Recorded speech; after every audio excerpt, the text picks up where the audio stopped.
Gold, diamond, antique, குண்டன் நகைகள் மற்றும் gold பாரினை நியாயமான விலையில் நிறைவான தரத்துடன் பெற்றுக்கொள்ள பெம்ப்லியில் கிருஷ்ணிகா ஜுவல்லர்ஸ். தொடர்புகளுக்கு 020 89 00 0194.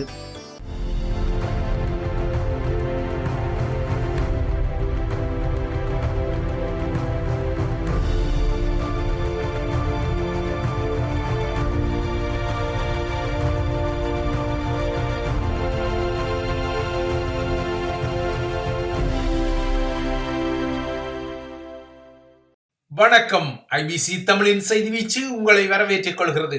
இன்றைய செய்தி வீச்சிலும் இலங்கை மற்றும் உலக நிலவரங்கள் காத்திருக்கின்றன. ஸ்ரீலங்காவின் அரசு தலைவர் தேர்தல் களத்தை மையப்படுத்திய ஆள்பிடிப்பு ஆட்டங்கள் தீவிரமடையும் பின்னணியில் இன்று அதன் நாடாளுமன்றம் கூடிய போது அதன் பிரதிபலிப்புகள் அந்த அரங்கிலும் எதிரொலித்திருந்தன.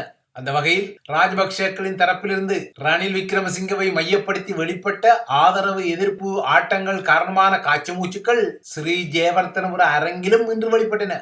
இதற்கிடையே தமது தரப்பின் அரசு தலைவர் வேட்பாளர் நாளை தமது கட்சியின் பணியகத்தில் நடைபெறவுள்ள விசேட நிகழ்வு ஒன்றின் ஊடாக அறிவிக்கப்பட உள்ளதாக இன்று மீண்டும் ஒருமுறை தாமரை மொட்டின் செயலாளர் சாகர காரியவசம் அறிவித்துக் கொண்டார். இந்த நிலையில் நாட்டுக்கு ஒரு நிரந்தரமான காவல்துறை மாதிபர் இருந்தாரோ இல்லையோ, எதிர்வரும் 15ஆம் தேதிக்கு பின்னர் நாடு தேர்தல் பாதுகாப்பு நிலைமைக்கு செல்லும் என அறிவித்துள்ள ஸ்ரீலங்காவின் பொது பாதுகாப்பு அமைச்சகம் தமது அமைச்சின் செயலாளர் வியானி குணதிலகவிடம் தேர்தல் பாதுகாப்பு ஏற்பாடுகளை மேற்பார்வை செய்யும் அதிகாரம் வழங்கப்பட்டுள்ளதாகவும் குறிப்பிடுகிறது. ஸ்ரீலங்காவுக்கு தற்போது ஒரு நிரந்தரமான காவல்துறை மாதிபர் இல்லாத காரணத்தால் இந்த மாற்று ஏற்பாடுகளை ஏற்றுக்கொண்டு முன்னோக்கி நகருங்கள் என அரசு தலைவரின் செயலாளர் தேர்தல் ஆணையகத்துக்கு அறிவித்துள்ளதாகவும் ஸ்ரீலங்காவின் பொது பாதுகாப்பு அமைச்சகம் கூறிக்கொள்கிறது. ஆனால் ஸ்ரீலங்காவின் தேர்தல் ஆணையமோ இந்த விடயத்தில் நாட்டின் அரசியல் அமைப்பின்படிதான் தாம் நடந்து கொள்வோம் என ஒரு முரண்டு பிடிப்பை செய்தால் காவல்துறை மாதிபரை மையப்படுத்திய சிக்கல்கள் தேர்தல் அரங்கில் தலையெடுக்கக்கூடும். இந்த நிலையில் எதிர்வரும் 15ஆம் தேதி வேட்புமனு தாக்கல் முடிவடைந்த பின்னர் இந்த தேர்தல் களத்தில் போட்டியிடும் அனைத்து வேட்பாளர்களுக்கும் பாதுகாப்பு வழங்கப்படும் எனவும் ஸ்ரீலங்காவின் பொது பாதுகாப்பு அமைச்சு அறிவித்துள்ளது. அந்த அறிவிப்பின்படி நோக்கினால் தொழில்நுட்ப ரீதியாக நாளை அல்லது நாளை மறுதினம் பகிரங்கப்படக்கூடிய தமிழர் தரப்பின் பொது வேட்பாளருக்கும் இந்த பாதுகாப்பு கிட்டும் என்பது நிதர்சனம். எதிர்வரும் வியாழக்கிழமைக்கிடையில் எப்படியும் தமது தரப்பின் பொது வேட்பாளர் யார் என்பது தெரிந்துவிடும் என 7 தமிழ் தேசிய அரசியல் கட்சிகள் சக குடிசார் அமைப்புகளின் சங்கமத்தில் கடந்த சில நாட்களுக்கு முன்னர் அவதாரம் எடுத்த தமிழ் தேசிய பொது கட்டமைப்பு நேற்று சொல்லி இருக்கிறது. இவ்வாறாக களமிறக்கப்படும் பொது வேட்பாளரை தோற்கடிப்பதே தனது தலையாய பணியென சுமந்திரன் சூழலித்துள்ள நிலையில் அவரது பிடரியை தட்டும் வகையில் தமிழரசு கட்சியின் மத்திய குழுவிலிருந்து பொது வேட்பாளரை தெரிவு செய்யும் சூட்சுமங்கள் நகர்த்தப்படுவதான புதிய சுவாரஸ்ய செய்திகள் வெளிவந்துள்ளன. எனினும் பொது வேட்பாளர் தரப்பு தனக்குரிய வேட்பாளர் கிடைக்காமல் திண்டாடி வருவதான கருத்துக்கள் இன்னமும் பலமாகவே உலா வருகின்றன. தற்போதைய நிலையில் தமிழரசு கட்சியின் மட்டக்களப்பு மாவட்ட முன்னாள் நாடாளுமன்ற உறுப்பினர் அரியநேத்திரன், அதே கட்சியின் கொழும்பு கிளையின் தலைவரும் அரசு தலைவர் சட்டத்தரணியுமான KV தவராஜா ஆகிய 2 முகங்களில் ஒரு முகமே பொது வேட்பாளராக களமிறக்கப்படும் சாத்தியக்கூறுகள் தெரிகின்றன.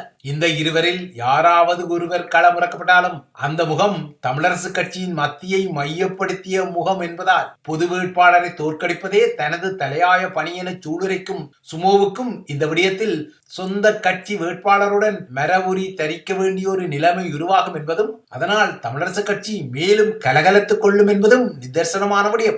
இலங்கையில் எதிர்காலத்தில் தமிழர் ஒருவரும் முதன்மை தலையாரியாக வர வேண்டும் எனவும் நாமல் பேபி போன்றவர்கள் ஒப்புக்கு சப்பாக சொல்லிக் கொண்டாலும் இப்போதைய நிலையில் இலங்கையில் தமிழர் ஒருவர் ஸ்ரீலங்காவின் முதன்மை தலையாரியாக வர முடியாது என்பதே யதார்த்தமாக தெரிகிறது. இதனால்தான் தமிழ் பொது வேட்பாளர் என்ற விடயம் ஒரு விஷப்பரீட்சி எனவும் அரசியல் தற்கொலை எனவும் எதிர் விமர்சனங்கள் வர தள்ளப்படுகின்றன.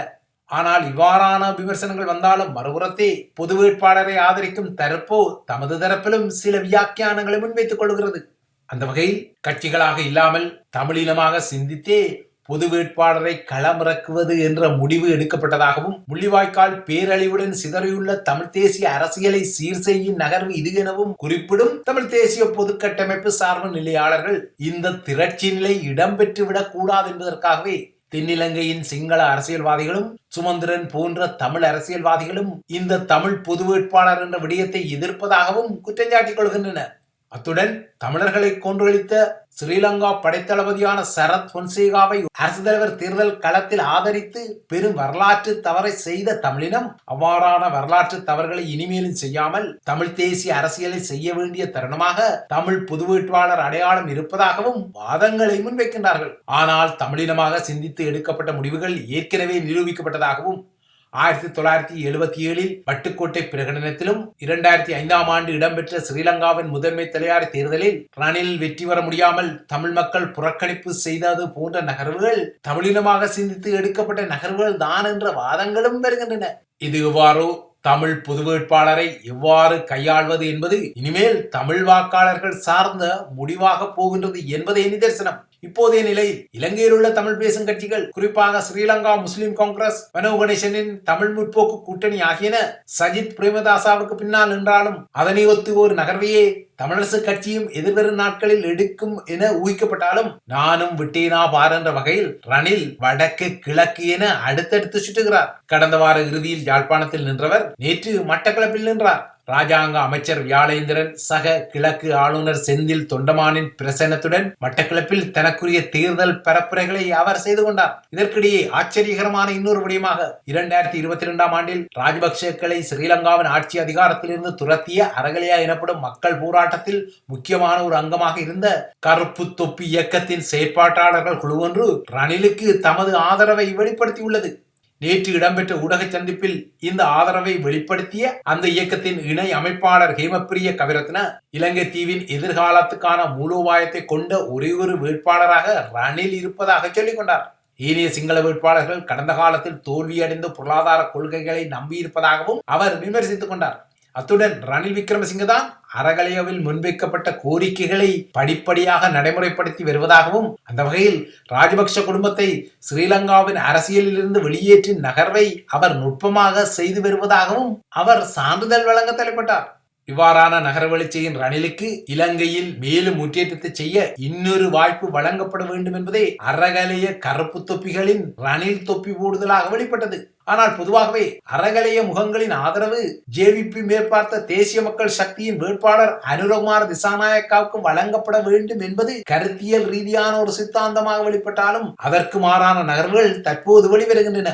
இந்த நிலையில் இன்று தனக்குரிய தேர்தல் கட்டுப்பணத்தை செலுத்திய அனுரகுமார திசாநாயக்கா தனக்கு எந்த ஒரு நாடும் நிதியுதவி செய்யவில்லை எனவும் சீன தோழன் மற்றும் இந்திய பிரியனருக்கான தனது அண்மைய பயணங்கள் அந்தந்த நாட்டு அரசாங்கங்களால் அனுசரணை செய்யப்பட்ட பயணங்கள் எனவும் குறிப்பிட்டார்.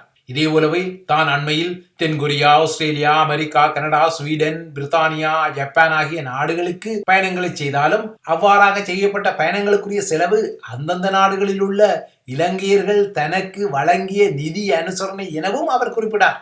அத்துடன் தற்போதுள்ள அனைத்துலக நாணய நிதியத்தின் உடன்படிக்கையை தான் பின்பற்ற போவதாகவும் கூறும் அனுரகுமார இந்தோ ஸ்ரீலங்கா ஒப்பந்தம் கைச்சாத்திடப்பட்ட பின்னர் 88 மற்றும் 89 ஆண்டுகளில் இடம்பெற்ற ஜேவிபி கிளர்ச்சி காலகட்டத்தில் தமது தரப்பு செய்யக்கூடாத பாதகமான காரியங்களை செய்துள்ளதாகவும் அதனை முன்னிட்டு தான் இப்போது வருத்தமடைவதாகவும் அவர் தெரிவித்தார்.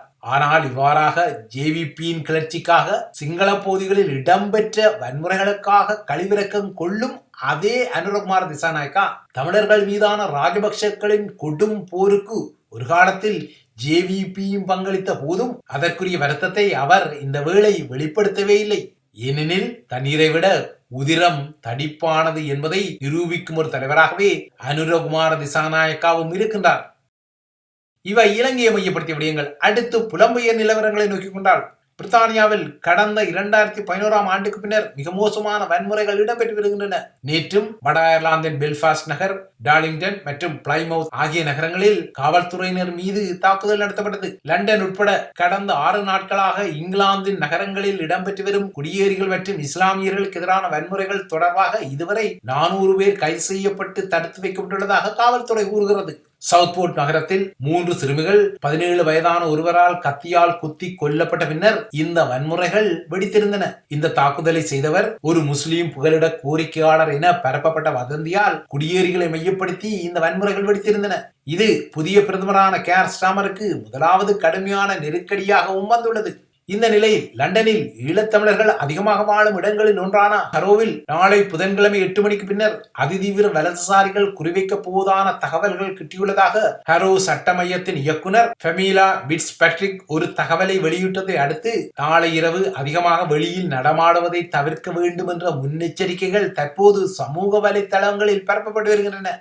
இந்த நிலையில் பிரித்தானிய நகரங்களில் தொடரும் வன்முறைகளில் ஒன்றாக நேற்றிரவு பிளைமவுத் பகுதியில் காவல்துறையினர் மீது பெட்ரோல் குண்டு வீச்சு உட்பட்ட வன்முறை சம்பவங்கள் நடத்தப்பட்டன. இந்த சம்பவங்களின் போது சில காவல்துறை அதிகாரிகள் காயமடைந்துள்ளனர். காவல்துறை வாகனம் ஒன்றும் சேதப்படுத்தப்பட்டது. இதேபோல முஸ்லிம் மக்கள் அதிகமாக வாழும் பர்மிங்ஹாமின் கிழக்கு பகுதியிலும் அமைதியின்மை நேற்று உருவாகியிருந்தது. பிளைமவுத் பகுதியில் வன்முறைகள் செய்தமை தொடர்பாக 6 பேர் கைது செய்யப்பட்டு தடுத்து வைக்கப்பட்டுள்ளனர். பிரித்தானியாவில் வலிமையான காவல்துறை கட்டமைப்பும் முழு வளமும் உள்ளதாக அரசு அதிகாரிகள் கூறுகின்றனர். வன்முறைகளில் ஈடுபடும் அதிதீவிர வலதுசாரிகள் எல்லா இடங்களிலும் குடியேறிகளின் வருகை போதும் போதும் என்ற கருத்தை எதிரொலிக்கும் வகையில் இனஃப் இஸ் இனஃப் என்ற கொட்டொலிகளை எழுப்பியபடியே வன்முறைகளை செய்து வருவது தெரிகின்றது. இந்த நிலையில் வன்முறைகளில் ஈடுபட்டு கைது செய்யப்பட்டவர்கள் தொடர்ந்தும் நீதிமன்றங்களில் முன்னிலைப்படுத்தப்பட்டு அவர்களுக்குரிய தண்டனைகள் அறிவிக்கப்பட்டு வருகின்றன.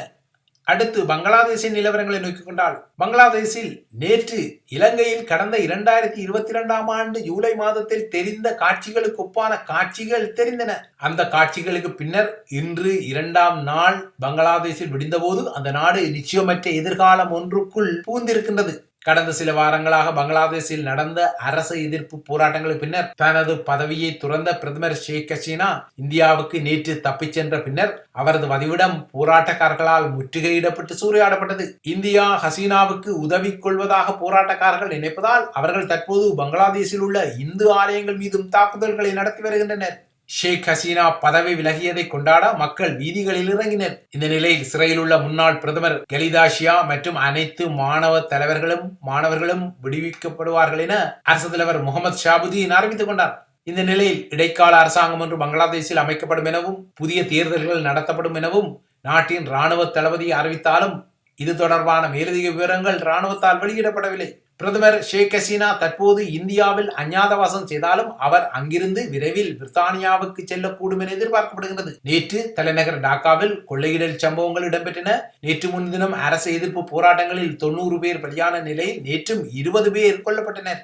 1971ஆம் ஆண்டில் பாகிஸ்தானில் இருந்து பங்களாதேஷ் உருவானது. அவ்வாறாக புதிய நாடாக உருவாகி பங்களாதேஷ் அந்த காலகட்டத்திற்கு பின்னர் எதிர்கொண்ட மிக மோசமான இரத்த களரியை தற்போது எதிர்கொண்டுள்ளது. 1996ஆம் ஆண்டு முதன்முறையாக ஆட்சியை பிடித்த ஷேக் ஹசீனா இதுவரை 20 ஆண்டு காலம் பங்களாதேஷை ஆட்சி செய்தமை குறிப்பிடத்தக்கது. இவைதான் ஐபிசி தமிழின் செய்தி வீச்சு. தொடர்ந்தும் ஐபிசி தமிழுடன் இணைந்திருங்கள்.